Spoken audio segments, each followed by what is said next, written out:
मेरा सवाल हमारे समाज के उन लोगों से है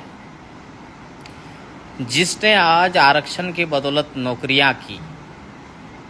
तो वो आरक्षण उसको कैसे मिला? आरक्षण तो समाज के नाम पर है। तो तुम जो नौकरी कर रहे हो आरक्षण के बदौलत, वो तो समाज का बदौलत तुम नौकरी कर रहा है, क्योंकि आरक्षण तो समाज के नाम पर मिला है। जब तुम समाज के नाम पर मिला आरक्षण से नौकरी कर रहे हो, तो तुमने समाज को उसके बदले में क्या दिया? जब तुम समाज के नाम पर नौकरी कर रहे हो तो तुम्हारे ऊपर तो समाज का कर्ज है। लेकिन तुम नौकरी करने के बाद समाज को भूल गए। समाज के लोग तुम्हारे नज़र के सामने गरीबी, भूखमरी, बीमारी और शिक्षा से पीड़ित हैं, तो तुम लोगों का क्या फर्ज था? क्या फर्ज था कि उन लोगों को, जो हमारे समाज के दबे कुचले पिछड़े लोग हैं, उन लोगों को आगे बढ़ाना। लेकिन तुम लोगों को जैसे ही आरक्षण के बदौलत नौकरी मिला, तुम लोगों ने तो समाज को ही भूल दिया। अरे भाई, समाज क्या हो तो तुम भूल गया। समाज अब तुमको याद रहा नहीं। और जब कोई समस्या आता है तुम्हारे ऊपर में, तब चिल्लाने लगते हो आरक्षण आरक्षण आरक्षण। क्योंकि तुमको पता है कि गरीब घर का बच्चा जो नौकरी करने वाला नहीं हो तो लेबरी करके, किसानी करके घर चला लेगा। हमारा बाल बच्चा का क्या होगा जो हमेशा साला एसी में रहा है, और अभी आरक्षण अगर ख़त्म हो जाएगा तो क्या होगा? तो वो तो तुम अपने स्वार्थ के लिए ही फिर दोबारा इस्तेमाल कर रहे हो, गरीब मजदूर किसान घर के बच्चों का। तो मैं कहना यही चाहूँगा कि आपको जो आरक्षण समाज के नाम पर मिला है, उसके बदौलत नौकरी कर रहे हो, तो समाज का जो कर्ज है उसको चुकाओ, और अपने गांव के कम से कम लोगों को शिक्षा की ओर अग्रसर करो, उनको प्रेरित करो, शिक्षा की ओर आगे बढ़ाओ। अगर उनका आर्थिक स्थिति खराब है तो आप जो है सो उनको मदद करो। समाज का जो कर्ज है आपके ऊपर में, उसको चुकाइए रे भाई। कब चुकाइएगा? जब इतने सारे लोग हमारे नौकरी कर रहे हैं, इंजीनियर बन गए, डॉक्टर बन गए, मास्टर बन गए, हैं, अभी तो राष्ट्रपति तक बन गए, तो फिर भी हमारे आदिवासी समाज का सुधार क्यों नहीं हो रहा है? कौन है समाज का गद्दार?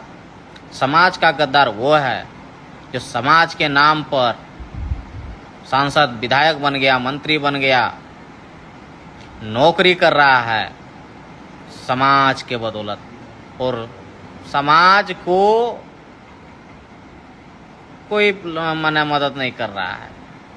आज जितने शिक्षक बने आदिवासी से, उतने शिक्षक यदि अपने एक एक गांव को सुधारने का प्रयास करते, जिन लोगों का आर्थिक स्थिति खराब है उन लोगों के घरों में जाकर के उनके बच्चों को पढ़ाने के लिए प्रेरित करते, आगे बढ़ाने का कोशिश करते, तो आज हमारा आदिवासी समाज जो अभी इतना पिछड़ापन है, अरे 70 साल आज़ादी के बाद 75 साल 70-75 साल पूरा होते होते अभी हमारा समाज कहाँ से कहाँ पहुँच गया रहता। अरे भाई, लेकिन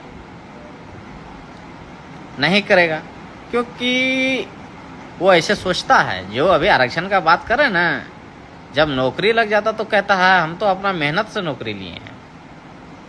उस समय वो नहीं बोलेगा हम आरक्षण से लिए हैं, हम दिन रात मेहनत किए हैं तब नौकरी लिए हैं। इसमें समाज का क्या योगदान है? माने एहसान फरामोश वाला बात आ जाता है। हम लोग भी कई मुद्दे को लेकर के, जो कर्मचारी वर्ग है हमारे समाज के, उनके बीच जाते थे, विद्यार्थियों का समस्या को लेकर के, तो लोग यही बात बोलते थे, मुकर जाते थे, सामाजिक में कोई मदद देना नहीं चाहते थे। तो इसीलिए हमारे समाज को भी उन लोगों के बारे में सोचना चाहिए कि वो लोग हमारे कब तक इस्तेमाल करते रहेंगे। ऐसा नहीं कि हमको लड़ाई अपना हक का नहीं लड़ना है, लड़ना है, लेकिन अब हम भी तरीके से लड़ेंगे। यानी कि जब आरक्षण का लाभ सबको ही लेगा तो सब लड़ेगा। अकेले किसान, गरीब, मजदूर वर्ग का लोग नहीं लड़ेगा, सबको लड़ना होगा। और नहीं, अमीर नहीं लड़ेगा तो गरीब क्यों लड़ेगा? अगर गरीब के ऊपर में केस हो जाएगा तो वो अपना घर चलाएगा ना, तारीख करने में सारा पैसा ख़त्म कर देगा। तो इसीलिए हमारे कर्मचारी वर्ग के लोगों को शर्म आना चाहिए। समाज का कर्ज है तुम लोगों के ऊपर में, उस कर्ज को चुकाओ। कब चुकाओगे? नौकरी करते करते मर जाता है फिर भी समाज की तरफ देखता नहीं है। अरे नौकरी लगने के बाद समाज के लोगों के साथ बैठना पसंद नहीं करता है लोग। जिस समाज के नाम पर आरक्षण के बदौलत नौकरी लिया उस समाज के साथ बैठना पसंद नहीं करता है लोग, तो समाज का बात करता है अभी ये लोग। तो हमारे लोगों को भी इनके बारे में सोचना चाहिए और हिसाब लेना होगा इन लोगों का कि तुम समाज के नाम पर जो आरक्षण मिला है ना, उससे नौकरी लिया है, उसका हिसाब दो। तुम समाज को क्या दिया रे भाई? तुम तो समाज से तो बहुत कुछ ले लिया, तुम समाज को क्या दिया? तो इसीलिए हमारे बुद्धिजीवी जितने युवा नेता हैं, छात्र नेता हैं, वो लोग इस पर विचार विमर्श करें कि हमारे जो कर्मचारी वर्ग के लोग हैं, जो मंत्री संतरी नौकरी वाले जितने भी लोग हैं, समाज के नाम पर वो आज जगह पर पहुंचे हैं, तो समाज का कर्ज है उनके ऊपर में, तो क्या कर्ज को नहीं चुकाना चाहिए? और एक चीज़ मैटर आता है, जैसे कि अभी हमारे आदिवासी समाज में आप देखते हैं तो जैसे ही यानी कि नौकरी लग जाता है ना, तो अपना संस्कृति को पहले छोड़ता है। खैर वो अपना निजी विचार है, जो करे उससे हम लोगों को कोई मतलब नहीं है। निजी विचार है, भारत स्वतंत्र देश है, सबको अपना अपना मानने का अधिकार है। जो माने जो कर सकता है, उससे हम लोगों को आपत्ति नहीं है। लेकिन समाज का कर्ज तो चुकाना होगा। बाबा साहब अम्बेडकर का एक बात याद आता है, जिनको आगे बढ़ने का मौका दिया और वही पढ़े लिखे लोगों ने धोखा दिया। बाबा साहब आगरा के रामलीला मैदान में रो रो कर ये बात को बोल रहे थे। तो वही लागू होता है इन हमारे समाज के ये लोग जो आरक्षण के नाम पर अच्छे अच्छे पोस्ट पर पहुंच गए हैं और समाज को देखना तक नहीं चाहते हैं। इसीलिए मैं हमेशा हमारे गरीब गुरबे दबे कुचले समाज के लोगों से मैं यही कहता हूं कि इनके बहकावे में आप नहीं आए, उनको साथ में लेके आए।